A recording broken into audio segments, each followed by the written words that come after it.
All right, everyone, welcome back. It's Big Al once again, and I got a cool. We've got another donor for the Locks Without Borders collection. We'll get to that in a second, but I wanted to show something off real quick. If y'all remember a recent video I did with that Sospes challenge lock, I was unable to use the front loader because this special follower, didn't fit into this smaller style core right here. This Euro cylinder, and to have, unless you take the whole back side apart, it's a pain in the butt.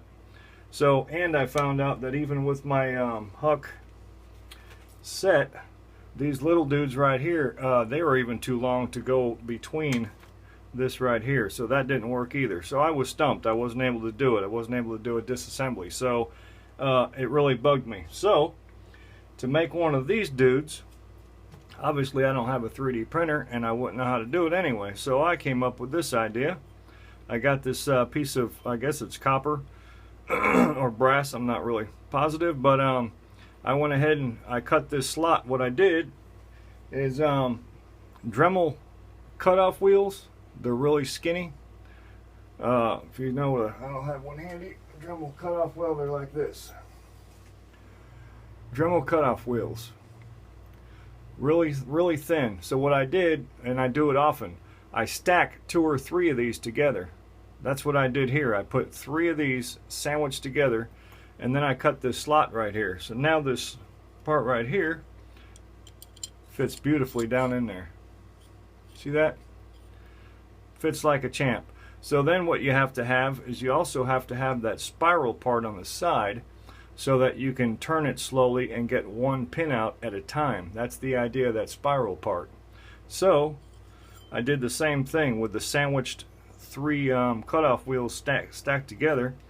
I just took a piece of paper and I put it around like a spiral like this, made my line, and then I slowly went back and forth over that thing until I went through. So now what I need to do, I still need to make it a little bit longer and a little bit wider, because this one right here I don't want the pins to fit through, and they don't. It works great. This side here you want the pins to fit through. So I need to make it, like I said, a little bit longer and a little wider, and then I'm going to cut it off, and then I'll have basically one of these, but made out of brass or copper, whatever the heck that is.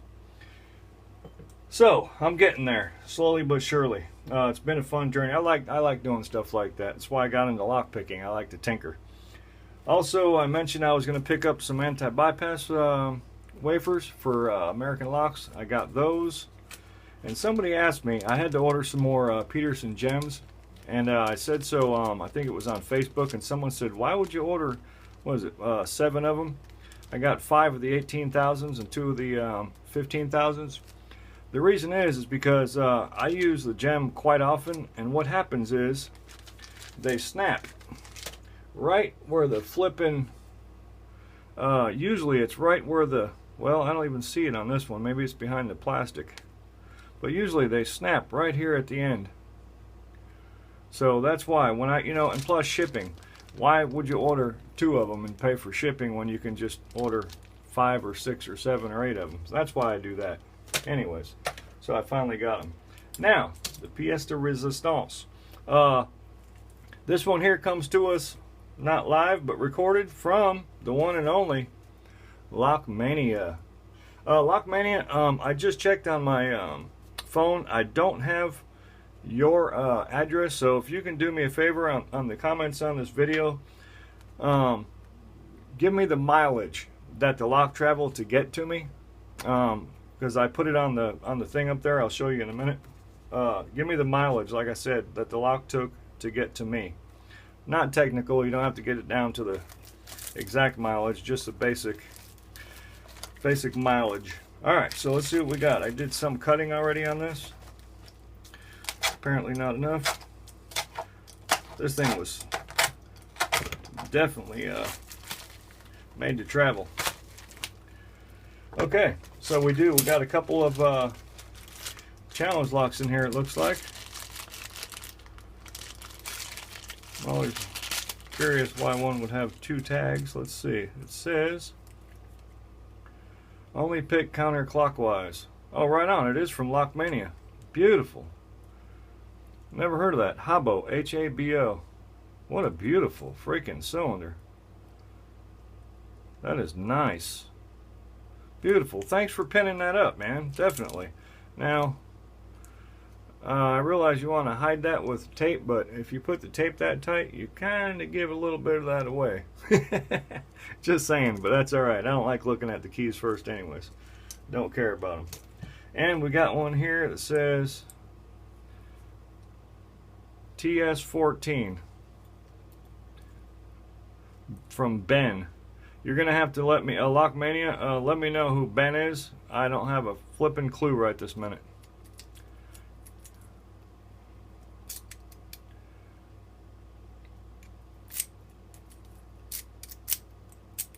That feels kind of, oh, I see. It's been repinned and screws on the top. Feels a little tight in there, but it works.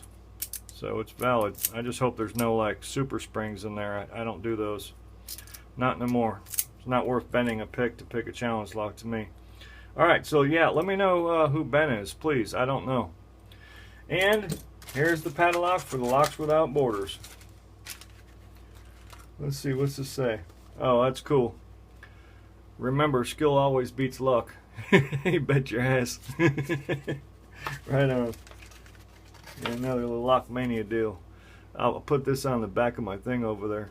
Alright, and we got a padlock for Locks Without Borders. Beautiful. We got a Jasafe, J-A-S-A-F-E. Jasafe. I don't know.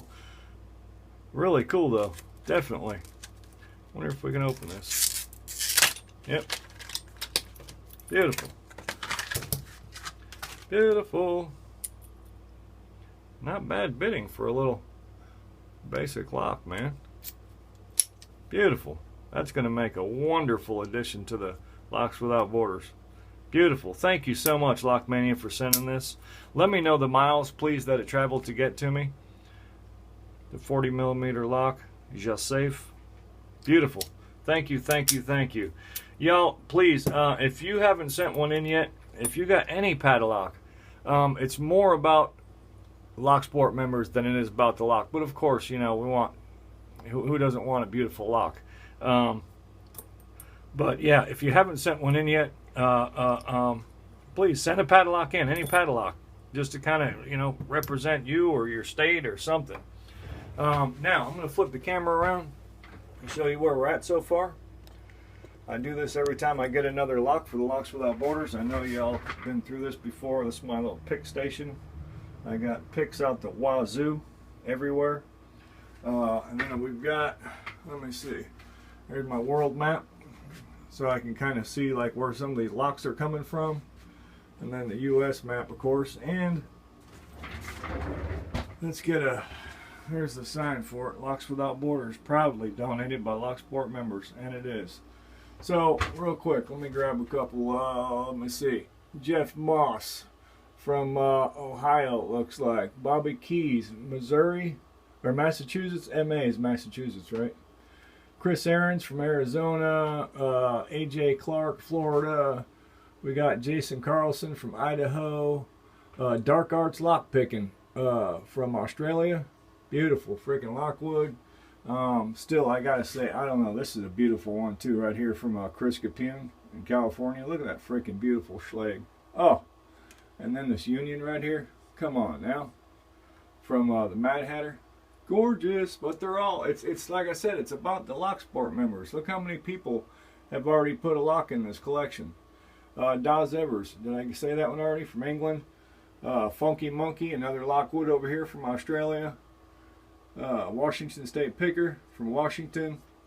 So yeah, please, if you haven't sent a padlock in yet for the Locks Without Borders, please do so.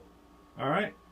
Like I said, it's more about the Locksport members than it is about the lock, but have at it. Alright, that'll do it. Thank you all so much for tuning in. Big Al signing off.